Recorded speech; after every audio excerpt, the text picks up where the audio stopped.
यह कोई बात होती है क्या आकाश? ऐसे कैसे तुम मुझे एंड टाइम पर मायके जाने से मना कर सकते हो? पिछले 3 साल से मेरी माँ मेरे आने का इंतजार कर रही है।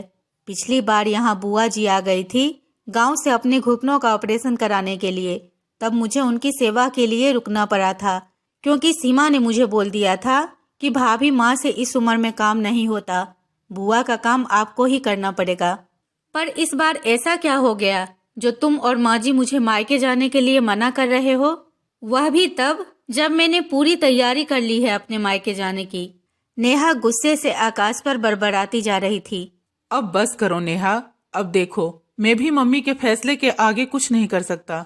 तुमको पता है ना, 3 महीने बाद सीमा की शादी है। तो गांव से चाचा जी का फोन आ रहा है कि आपने अपने तीनों बच्चों की शादी दिल्ली से ही कर ली। अब परिवार की अंतिम शादी तो कम से कम अपने गांव के मकान से करो। तो बस माँ और पापा दोनों ने ही अपना प्लान बना लिया है कि वह सीमा की शादी गांव से ही करेंगे। इसीलिए माँ और पापा दोनों गांव जा रहे हैं। अपने पुराने मकान के रंग टीप कराएंगे, उसकी टूट फूट की मरम्मत करवाएंगे। माँ पापा वहाँ चले जाएंगे तो फिर तुम्हारा यहाँ रहना जरूरी है ना। फिर छोटी वाली दीदी भी आ रही है। माँ के गांव जाने के बाद यहाँ का काम कौन करेगा? इसीलिए तुम्हारा रुकना जरूरी है। प्लीज समझा करो, बस इस बार की बात है। फिर आराम से जाना तुम अपने मायके। हाँ, आराम से? जैसे तुम लोगों ने मुझे हमेशा बहुत आराम से मायके भेजा है। पहले घर में हमेशा महाभारत होती है, फिर उसके बाद मैं मायके जाती हूँ। इन 8 सालों में मैंने बहुत अच्छे से देखा है, मेरे मायके जाने के नाम से ही घर में भूचाल सा आ जाता है। नेहा थोड़ी दुखी हो जाती है। नेहा, तुम मम्मी से बात करके देखो। एक बार वह भेजने के लिए हाँ कर देंगी तो चली जाना। नेहा अपनी सास के पास जाती है। माँ जी, प्लीज मुझे 1 सप्ताह के लिए ही सही, पर एक बार मायके जाने दीजिए ना। आपको पता है ना, माँ से मिले मुझे कितना समय हो गया। और यहाँ पर सीमा है और थोड़े दिन में छोटी दीदी भी आने वाली है, तो यह दोनों मिलकर घर का काम संभाल लेंगी और मैं बस 1 सप्ताह बाद वापस आ जाऊंगी। सिर्फ 1 सप्ताह की तो बात है।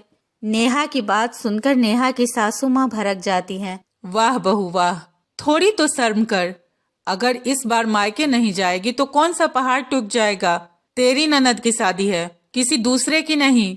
और अभी तक मायके से मन नहीं भरा तेरा? और मेरी बेटी यहाँ मायके में छुट्टियां मनाने आएगी तो तुम वहाँ मायके जाकर आराम कर और वह यहाँ का काम करे। कुछ तो शर्म लिहाज कर।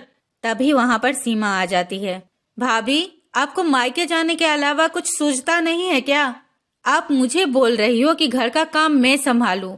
जो लड़की 3 महीने में दुल्हन बनने वाली है, उससे उसकी भाभी घर का काम करवाएगी।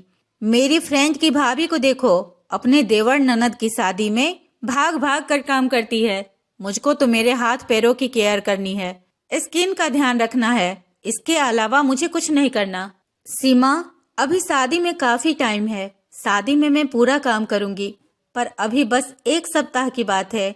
मेरा मन भी थोड़ा अच्छा हो जाएगा अगर एक बार मैं अपनी माँ से मिलकर आ जाती। नेहा की सास करक कर बोलती है। तुझे समझ में नहीं आ रहा? एक बार मना कर दिया सो कर दिया।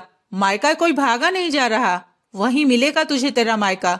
अपनी ननद का ख्याल रख ले, शादी है इसकी। जा कुछ नाश्ता बना कर ले आ इसके लिए। नेहा अंदर चली जाती है। कमरे में जाकर फूट फूट कर रोने लगती है।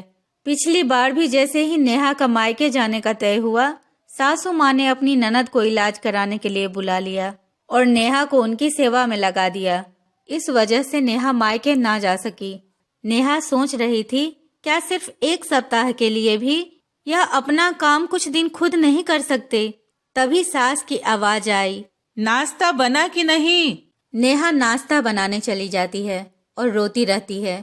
रोते रोते नेहा के दिल से बस एक ही आवाज निकलती है, यह सीमा की बच्ची भी ना। एक दिन तू भी अपने मायके आने के लिए तरसे ननद रानी, तो पता चले कि मायका क्या होता है। आकाश किचन में आता है। नेहा प्लीज, अब इस तरह से तुम उदास मत हो। उदास नहीं हो तो क्या करूं? खुशी से नाचूं? सिर्फ 1 सप्ताह की ही तो बात थी। 1 सप्ताह तुम्हारी बहनें अपना काम खुद नहीं कर सकती क्या? अगली बार पक्का चली जाना। आकाश को नाराजगी से देखते हुए नेहा नाश्ते का प्लेट अपनी ननद को देने चली जाती है। नेहा का मायके जाना कैंसिल हो गया था। नेहा होने वाली दुल्हन के सारे नाजो नखरे उठा रही थी और शादी की तैयारियों में लग गई। पर इन तैयारियों के बीच में कभी कभी नेहा के मन में एक दर्द सा उठता अपनी माँ से मिलने के लिए, पर इस दर्द की परवाह किसी को नहीं थी। ऐसे करते करते सीमा की शादी का दिन भी आ गया। सीमा विदा होकर अपने ससुराल चली गई। सीमा की माँ का रो रो कर बुरा हाल था। वह अपनी बेटी से फोन पर बात कर रही थी। लाडो, तेरा जब मन करे मुझसे मिलने के लिए आ जाया कर। पर सासू जी की लाडो को मोतियाबिंद से परेशान सास मिली, जो जैसे अपनी बहू के आने का ही इंतजार कर रही थी। सीमा की सास ने सीमा को अपने बेटे के साथ शादी के रीति रिवाज निभाने के नाम पर सिर्फ 2 बार मायके भेजा, और वह भी 3-4 घंटे के लिए। फिर फटाफट अपने बेटे के साथ वापस बुला लिया। सीमा की माँ बोलती रही, 3-4 दिन तो मेरी बेटी को मेरे साथ रुकने दो जमाई बाबू। माँ मोतियाबिंद का ऑपरेशन कराएगी। अब वह अपनी बहू का ही वेट कर रही थी, कब बहू आए और कब वह ऑपरेशन कराए। इसीलिए आपसे माफी मांगना चाहता हूँ माँ। सीमा को अभी हम 8-10 महीने यहाँ नहीं भेज सकते। जैसे ही माँ अच्छे से देखने लगेंगी, सीमा को मैं छोड़ जाऊंगा। सीमा और सीमा की माँ उदास हो गई। अपने दामाद की बात सुनकर सीमा उदास होकर अपने ससुराल चली गई और अपनी माँ से जी भरकर बात भी नहीं कर पाई। सीमा की माँ ने अपनी बेटी को मायके बुलाने के लिए फोन किया। सीमा की सासू माँ ने फोन उठाया। कैसी हो समधन जी? बढ़िया है समधन जी। हम अब तो भगवान की दया से आपके मोतियाबिंद का ऑपरेशन भी बढ़िया से हो गया और अब तो आप अच्छे से देखने भी लगी हैं। तो मैं बोल रही थी, अब तो आप सीमा को भेज दीजिए, छुट्टियां आने वाली है। इसकी दोनों बड़ी बहनें भी आ रही हैं, तो वह भी मिल लेंगी सीमा से। शादी के बाद में तीनों बहनें नहीं मिल पाई। वही बात तो है समधन जी, हम आपसे बोल रहे हैं। हमारी बेटी अपनी बेटी को पहली बार अपनी नानी के घर लेकर आ रही है। आपको तो पता ही है, सीमा की शादी के कुछ दिन बाद हमारी नातिन हो गई थी। हमारे आंखों की परेशानी की वजह से हमारी बेटी की डिलीवरी उसके ससुराल में ही हुई। अब हम ठीक हो गए हैं तो कुछ महीनों के लिए अपनी बेटी को यहाँ बुला रहे हैं। सीमा भी अपनी ननद से अच्छे से नहीं मिल पाई है, तो अब आप ही बताइए कि मेरी बेटी आ रही है और उसकी भाभी उसको यहाँ नहीं मिलेगी तो उसको कितना बुरा लगेगा। और अभी कुछ दिन के लिए हम भेज भी देते समधन जी, पर आपको तो पता ही है, अभी डॉक्टर ने हमें रसोई में जाने से मना किया है। इसीलिए अभी हम इतना सारा काम नहीं संभाल सकते। जैसे ही हमारी बेटी थोड़े दिन रुककर चली जाएगी, हम सीमा को जरूर भेज देंगे। सीमा की सास ने सीमा को फोन पकड़ा दिया। लो अपनी माँ से बात कर लो, बोलो तुम अभी नहीं आ सकती। माँ, आपकी बहुत याद आ रही है और यह कैसी खरूस सासू माँ ढूंढी है आपने मेरे लिए। इनको तो मेरे मायके जाने के नाम लेने से ही इतनी चिढ़ हो जाती है।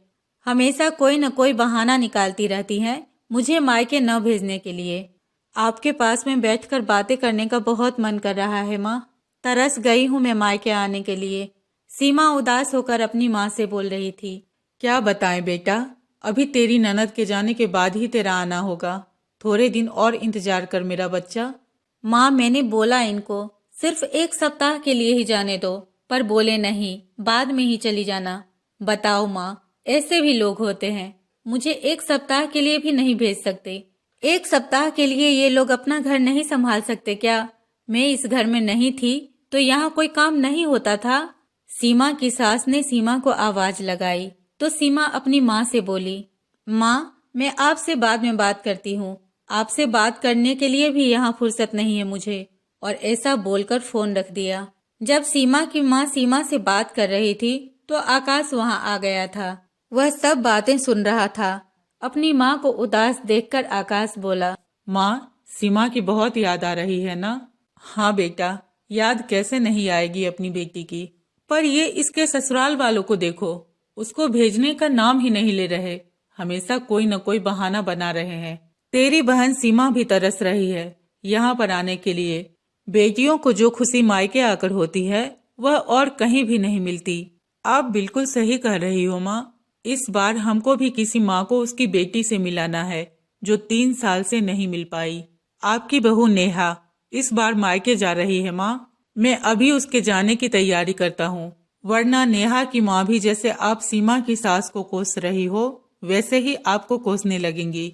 नेहा भी अपनी माँ से मिलने के लिए तरस रही है माँ। सीमा की माँ के पास आज बेटे के बात का कोई जवाब नहीं था। जवाब उनको मिल चुका था, इसीलिए उन्होंने नेहा को आवाज देकर बुलाया। अरे नेहा, तू कब जा रही है अपने मायके अपने माँ से मिलने? तैयारी कर ले अपने मायके जाने की। तेरी माँ तेरे आने का इंतजार कर रही होगी। नेहा ने जब अपनी सासू माँ के मुंह से यह बात सुनी तो बहुत खुश हुई और सोचने लगी कि किसी ने सच ही कहा है, जब बात खुद पर आती है तभी वह सही लगती है। अपनी सासू माँ को सही राह दिखाने के लिए सीमा की सासू माँ का मन ही मन शुक्रिया किया।